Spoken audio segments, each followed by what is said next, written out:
Hello दोस्तों, welcome back to my YouTube channel. और आज हम करने वाले हैं क्लास 10th का राम हिंदी से जो आपका चैप्टर है राम लक्ष्मण और परशुराम का संवाद। वो तो उससे पहले जो हम चैप्टर स्टार्ट करने से पहले देख लेते हैं कवि का परिचय। तो जो आपका चैप्टर है इसके जो कवि हैं वो हैं तुलसीदास जी। और तुलसीदास जी का आज इसमें पहले हम परिचय देख लेते हैं। तुलसीदास का जन्म उत्तर प्रदेश के राजा गाँव में सन 1932 में हुआ था। ठीक है। तुलसीदास राम भक्ति शाखा के कवि हैं। अब राम भक्ति शाखा क्या होती है? जो एक भक्ति शाखा है, एक है कृष्ण भक्ति शाखा और एक राम भक्ति शाखा। जो ये तुलसीदास जी हैं वो राम भक्ति शाखा से आते हैं।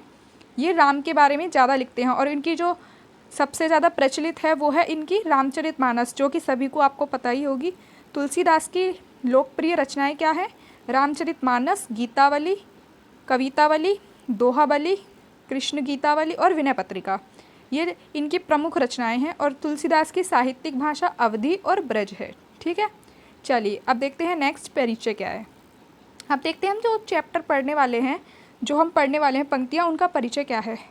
तो परिचय है, यह जो अंश है जो अभी हम अब पढ़ने वाले हैं, ये अंश रामचरितमानस के बाल कांड से लिया गया है। जो रामचरितमानस है उसमें कई कांड हैं, उनमें से एक बाल कांड है, उसमें से ये लिया गया है। ठीक है। जो कि सीता स्वयंवर से है। सीता स्वयंवर में राम के द्वारा जो शिव धनुष होता है वो शिव धनुष को तोड़ के सीता जी को से स्वयंवर स्वयंवर रचते हैं। तो वो शिव धनुष को भंग करने का समाचार जब परशुराम जी सुनते हैं तो वो क्रोधित होकर वहाँ आ जाते हैं। वो सुनते हैं कि शिव धनुष किसने खंडित किया, तो वो क्रोधित हो जाते हैं। और शिव धनुष को खंडित देख वह क्रोधित हो जाते हैं। कौन? परशुराम जी। राम के विनय और विश्वामित्र के समझाने पर उनका क्रोध थोड़ा शांत होता है। उस बीच राम लक्ष्मण और परशुराम के बीच जो संवाद हुआ वह इन पंक्तियों में दिया गया है। अब उसी के बीच जो राम लक्ष्मण और परशुराम ने जो संवाद किया, जो बातें की, वो इन पंक्तियों में दिया गया है। जो 3 पंक्तियाँ हमारी दी गई हैं। ठीक है। तो पहली पंक्ति है, जो पहला है वो है जो यहाँ से हमारा चैप्टर स्टार्ट होता है, राम लक्ष्मण परशुराम संवाद, जो कि लिखा है तुलसीदास ने। नाथ संब धनु भंज निहारा, होई है केउ एक दास तुम्हारा। आय सुकाह कहियो की मोही, सुनी रिसाई बोली मुनि कोही। सेवक सोजो करे सेवकाई, अरिकारिणी करी करेउ कराई। अब इन पंक्तियों में दिया क्या गया है, जो राम जी हैं वो धनुष को तोड़ देते हैं। उसके बाद वहाँ विश्वामित्र जी आते हैं और राम जी विश्वामित्र से कह रहे, सॉरी विश्वामित्र नहीं, परशुराम। तो जो राम है वो परशुराम से कह रहे हैं कि जो जिसने धनुष तोड़ा है वो आपका कोई सेवक ही होगा, शिव धनुष तोड़ने वाला आपका कोई सेवक ही होगा। जो भी आज्ञा है वो आप मुझे बताएं। लेकिन परशुराम जो है वो बहुत क्रोधित होते हैं। वो कहते हैं कि सेवक तो वो है जो सेवकाई करे, मतलब सेवक सो जो करे सेवकाई, अकरी नहीं करे करी करी अकराई। ठीक है। तो सेवक वह है जो सेवकाई करे। और चलो आगे देखते हैं। शत्रु का काम करने वाला तो लड़ाई ही करता है। तो इन पंक्तियों में राम जी परशुराम से कहते हैं, हे नाथ, शिव जी के धनुष को तोड़ने वाला आपका ही कोई दास होगा। क्या आज्ञा है, आप मुझसे क्यों नहीं कहते? यह सुनकर क्रोधी परशुराम बोले, सेवक वह है जो सेवा करे, सेवा का काम करे। शत्रु का काम करके तो लड़ाई ही करनी चाहिए। चलिए इन पंक्तियों में ये हो गया। और नेक्स्ट पंक्तियों में क्या कहते हैं, इसी के आगे वह कहते हैं, सुनहु राम जेहि शिव धनु तोरा, सहस बाहु सम सो रिपु मोरा। सो बिल गाऊ बिहाई समाजा, नाता मारे जेही सब राजा। सुनी मुनि वचन लखन मुस्काने, लोगे बोले परसु धरही अब माने। अब इन पंक्तियों में क्या है, इन पंक्तियों में विश्वामित्र जी राम जी से कहते हैं, सुनो राम, जेही शिव धनुष तोड़ा, मतलब जिसने भी शिव धनुष तोड़ा वह मेरा सहस्त्र बाहु के तरह मेरा वो शत्रु बन जाएगा, मतलब 100 बाहुओं की तरह वो मेरा शत्रु है। सो बिल गाऊ बिहाई समाजा, ना तो मरे से जे ही सब राजा। और जिसने भी ये शिव धनुष तोड़ा है वो आगे आ जाए, वरना इस समाज में बैठे जितने भी लोग हैं उनको इसका दंड मिलेगा। सुनी मुनि वचन लखन मुस्काए। अब मुनि के वचन सुनकर लखन जी मुस्काए और बोले, परसु धर ही अब माने। उनका अपमान करते हुए बोले। अब जो बोले वो हम आगे की पंक्तियों में देखते हैं, पर इन पंक्तियों को देख लेते हैं। इन पंक्तियों में परशुराम जी राम से कहते हैं, हे राम सुनो, जिसने भी शिव धनुष तोड़ा है वह सहस्त्र बाहु के समान मेरा शत्रु है। वह इस समाज को छोड़कर अलग हो जाए, नहीं तो सारे राजा मारे जाएंगे। मुनि के वचन सुनकर लक्ष्मण मुस्कुराने लगे और परशुराम का अपमान करते हुए बोले। अब वो क्या बोले वो आगे की पंक्तियों में देखते हैं। अब लक्ष्मण जी बोलते हैं, बहुधनी हाँ तोरी लरिके, कहू न असिरिहि किन्हीं गोसाई, एहि धनु पर ममता केहु केतु, केहि हेतु सुनी रिसाई कह भृगुकुल केतु। अब इसमें क्या कह रहे हैं लक्ष्मण जी? लक्ष्मण जी कहते हैं बचपन बहुधनुया तोरी लरिके, मतलब बचपन में तो हमने बहुत सी धनुरियाँ तोड़ी हैं। धनुरिया मतलब जो छोटे छोटे धनुष होते हैं। कहू न कसी रिस गोसाई, एही धनु पर ममता के ही, इस धनुष पर ऐसी आपकी क्या ममता है? मतलब पहले तो आपने कभी कुछ नहीं कहा, लेकिन इस धनुष पर ऐसी क्या खास ममता? सुनी रिसाई कहा भृगु कुलकाई।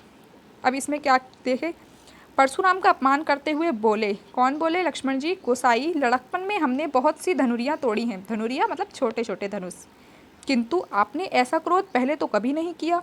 इस धनुष पर इतनी ममता किस कारण है? कौन बोलते हैं? लक्ष्मण जी, अपमान करते हुए उनका। चलो आगे देखते हैं, इन पंक्तियों के आगे है। अब वो लास्ट की पंक्तियों में कहते हैं, क्रोधित होकर बोलते हैं। कौन? क्रोधित होकर बोलते हैं परशुराम। ठीक है, परशुराम बोलते हैं, हे नृप आयुध काल वस बोलत, तो ही ना संभार, धनु ही सम तिरुरारी धनु, विदित सकल संसार। क्या कह रहे हैं परशुराम जी? परशुराम जी कहते हैं कि हे नृप मतलब हे राजा के पुत्र, तुम इतना अपने कालवश बोल रहे हो, मतलब तुम्हारा काल चल रहा है, तुम इसलिए इतना बोल रहे हो। नहीं सारे संसार में मतलब सारे जो संसार में जो शिव धनुष विख्यात है, वह क्या तुम्हें धनुरिया लगता है? हे नृप आयुध कालवश बोलत, मतलब तुम अपने काल के वश यह सब बोल रहे हो। तो ही ना संभार, तुम्हें नहीं पता। धनु ही सम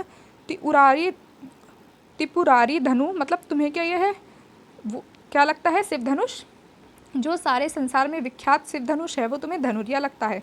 इन पंक्तियों में परशुराम क्रोधित होकर लक्ष्मण से बोले, अरे राजा पुत्र, काल के होने से तुझे बोलने में कुछ भी होश नहीं है। सारे संसार में विख्यात शिव जी का यह धनुष क्या तुझे धनुरियों के समान लगता है? चलिए अब नेक्स्ट पंक्तियों में क्या कहते हैं। नेक्स्ट पंक्तियों में कहते हैं, लाख ने कहा हंसी हमरे जाना, सुनिहु देव सब धनुआ हमारा, का क्षति लाभु जून धनु तोरे, राम नयन के भोर देखा, छुअत टूटे रघुपति न देसु, दोसु मुनि बुनु काज करिउ कत रोसु। इन पंक्तियों में परशुराम जी कहते हैं, हे देव सुनिए, हमारी समझ में, परशुराम जी नहीं, इन पंक्तियों में लक्ष्मण जी कहते हैं परशुराम से, वो कहते हैं, हे परशुराम जी, हे मुनीश सुनिए, हमारी नज़र में तो सभी धनुष एक ही समान हैं। अब जो धनुष राम जी ने तोड़ा है वो कुछ पुराना था, इसी कारणवश उसको छूते ही वो नष्ट हो गया, वो टूट गया। तो इसमें राम जी का कोई दोष नहीं। ठीक है, इन पंक्तियों में लक्ष्मण जी परशुराम से कहते हैं, हे देव सुनिए, हमारी समझ में तो सभी धनुष एक जैसे होते हैं। पुराने धनुष को तोड़ने में कोई नुकसान नहीं है। श्री राम ने तो इसे नया समझकर धोखे से ही छुआ ही था, यह टूट गया। इसमें श्री राम का कोई दोष नहीं, आप बिना कारण ही क्रोधित हो रहे हैं। चलिए अब नेक्स्ट पंक्तियों में देखते हैं। नेक्स्ट पंक्तियां हैं, बोले चितई परसु की ओरा, रेसट सुनी सुभाव न मोरा, बालकु बोली बड़ो नहीं तोही, केवल मुनि जाट जाणहि मोही, बाल ब्रह्मचारी अति कोही, विश्व विथित क्षत्रिय कुल द्रोही। इन पंक्तियों में जो परशुराम जी हैं वो और क्रोधित होकर बोलते हैं, अरे ओ दुष्ट, तूने मेरे स्वभाव के बारे में सुना नहीं है क्या? तुझे बालक मानकर तो मैं छोड़ रहा हूँ, लेकिन अरे मूर्ख, तुझे सिर्फ मुनि ही समझता है। मतलब लक्ष्मण जी से कहते हैं परशुराम, क्या तू मुझे सिर्फ मुनि ही समझता है? मैं एक योद्धा हूँ, मैं बाल ब्रह्मचारी हूँ और मेरा क्रोध अत्यंत है, मैं अत्यंत क्रोधी हूँ और मैं क्षत्रियों का शत्रु हूँ। जो क्षत्रिय होते हैं उनका मैं शत्रु हूँ और यह बात पूरे विश्व में विख्यात है। तो क्या कह रहे हैं? बोले चितई परशु की ओरा, रेसट सुनियो सुभाव न मोरा, बालकु बोली बड़ो नहीं तोही, केवल मुनि जाट जाणवी मोही, बाल ब्रह्मचारी अति कोही अति क्रोधी हूँ, विश्व विदित क्षत्रिय कुल द्रोही, विश्व विख्यात हूँ मैं कि मैं क्षत्रिय कुल का ही द्रोही हूँ, मतलब क्षत्रिय कुल का नाश करने वाला हूँ। अब क्या कहते हैं आगे? परशुराम अपने परसे को देखकर बोले, अरे दुष्ट, तूने मेरे स्वभाव के बारे में नहीं सुना है? मैं तुझे बालक मानकर छोड़ रहा हूँ। अरे मूर्ख, क्या तू मुझे सिर्फ मुनि ही समझता है? मैं योद्धा, बाल ब्रह्मचारी और अत्यंत क्रोधी हूँ। मैं क्षत्रिय कुल का शत्रु के रूप में विश्व में विख्यात हूँ। ये जो है वो इनका परसा है, इसको परसा है ये। चलो नेक्स्ट देखते हैं। नेक्स्ट है भुजबल भूमि भूप बिनु किन्ही, विपुल बर महिदेव देवहन दिनहि, सहस बाहु भुज छेद निहारा, परसु बिकोलू महिप कुमारा। इन पंक्तियों में परशुराम जी क्या कह रहे हैं? इन पंक्तियों में परशुराम जी कहते हैं कि भुजाओं के बल से मैंने पूरी पृथ्वी के राजाओं को मारा है और उनको ब्राह्मणों को दे डाला। मतलब उनका जो भी राजकाज है वो सब ब्राह्मणों को दे डाला। हे राजकुमार, मेरे इस परसे को देख, जो परसरा है उसको देख, ये गर्भ में पल रहे बच्चे को भी नाश कर देता है। मतलब जो मुनि हैं, जो परशुराम जी हैं, वो काफ़ी क्रोधित थे, इसलिए वो ऐसा बोलते हैं कि गर्भ में पले बच्चे को भी नाश कर देता है, परंतु ऐसा कुछ होता नहीं था। ठीक है। भुजबल भूमि भूप, क्योंकि वो चाहते हैं कि लक्ष्मण जी उनकी बात सुनकर डर जाए। ठीक है।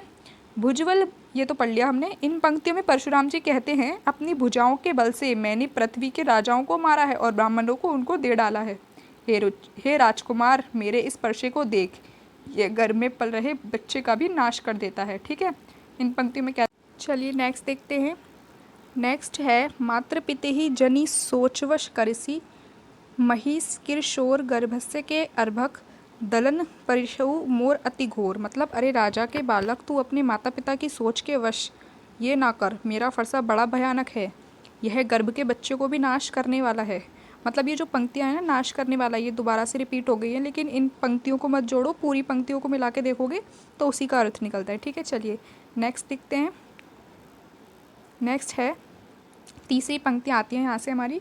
बिहसी लखनऊ बोले मृदुवानी, अहो मुनीसु महाभट मानी, पुनि पुनि मोही देखाव कुठारू, चाहत उड़ावन फूकी पहारू, इहाँ इहाँ कुम्हलड़ बतिया कोऊ नाही, जे तर्जनी देखी मरी जाही। मतलब इन पंक्तियों में कहते हैं, कौन कहते हैं? लक्ष्मण जी हंसकर कहते हैं अपनी मधुर वाणी से। लक्ष्मण जी कहते हैं, अरे मधुर वाणी से बोले, ओ मुनिवर, तो अपने आप को आप बहुत बड़ा योद्धा समझते हैं।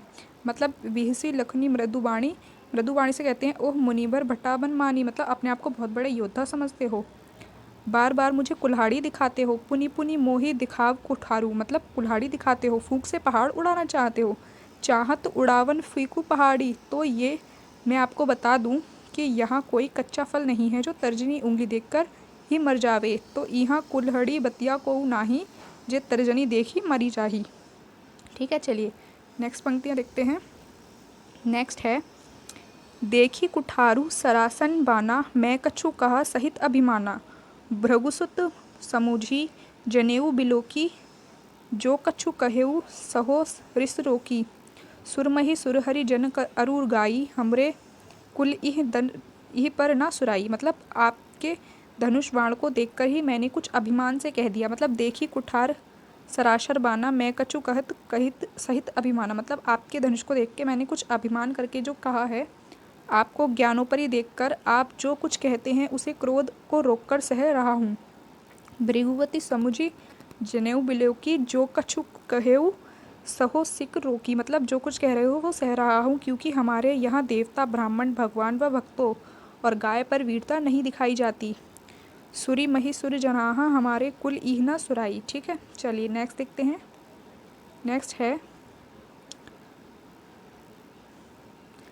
नेक्स्ट है बंधे पापू अब कीर्ति हारे, मरतहु पा परिया तुम्हारे, कोटि कुलीस सम बचनु तुम्हारा, व्यर्थ धरहु धनु बाण कुठारा। मतलब इसमें क्या कहते हैं? इसमें लक्ष्मण जी कहते हैं इन्हें मारने से पाप लगता है। जो कुछ मतलब गाय वगैरह है, इनको मारने से पाप लगता है और इनसे हार जाने से तो अपयश मिलता है। अपयश मतलब हार मिलती है, मतलब लोगों की घृणाई मिलती है। इसलिए आप मारें तो भी आपके पैर ही पड़ना चाहिए। मतलब अगर आप मुझे मारेंगे तो भी मैं आपके पैर ही पड़ूंगा। आपका एक एक वचन मेरे लिए करोड़ों वचन के समान है। धनुष बाण और कुल्हाड़ तो आप वैसे ही धारण करते हैं, मतलब धनुष और बाण तो आप वैसे ही धारण करते हैं। आपका बंधे पापू अब कीर्ति हार है, मतलब अब कीर्ति हार है। मरतहु पाप परिहो तुम्हारे, मतलब तुम्हारे पाँव पड़ना चाहिए अगर तुम मारो तो भी। कोटि कुली सम बचनु तुम्हारा वचन कोटि, मतलब एक एक वचन तुम्हारा कोटि के समान है। कोटि मतलब करोड़ों वचनों के समान है। व्यर्थ धरहु धनु बाण कुठारा, व्यर्थ ही तुम बाण और कुठाल को धरते हो। कुठार यानी कुल्हाड़, परसा जो धारण करते हैं, कौन? परशुराम जी। जो बिलोकी अनुचित कहेऊ छनहु महामुनि धीर, सुनी सरोस भृगुवंशमणि बोले गंभीर। इन पंक्तियों में क्या आखिरी पंक्तियाँ आई हमारी, आखिरी पंक्तियों में लक्ष्मण जी कहते हैं यदि आपके धनुष बाण और कुल्हाड़ को देखकर मेरे मुंह से अगर कुछ अनुचित निकला हो तो हे महामुनि मुझे क्षमा कीजिए। क्या कहते हैं? हो विलोकी अनुचित कहेऊ छनहु महामुनि धीर, मतलब अगर आपके मुंह से कुछ अनुचित, मेरे मुंह से कुछ अनुचित निकला हो तो धीर धरिए। सुनी सरोष भृंगवंशु बोले गंभीर, कौन बोले? गंभीर अवस्था में हमारे लक्ष्मण जी। ठीक है, आपको वीडियो अच्छी लगी हो तो लाइक कीजिए, सब्सक्राइब कीजिए और शेयर भी कीजिए। Thank you.